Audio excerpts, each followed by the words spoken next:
So yun nga guys, nagmemerenda kami ngayon. Ayan, yan si Lola. Ang tagal niyang ubusin yung isang tinapay. Si Baby guys, ubusin yung 3. Gago! Sabay tayo. Kapay. Ang ganda si Lola. Yan na guys, yung nagawa ko. Nilalagyan ko na ng pagkakapitan ng ding-ding. Mga brace niya, kung anong tawag dyan, di ko alam.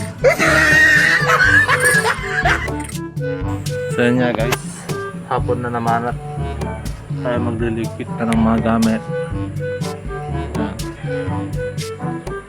Yan na yung mga nagawa ko.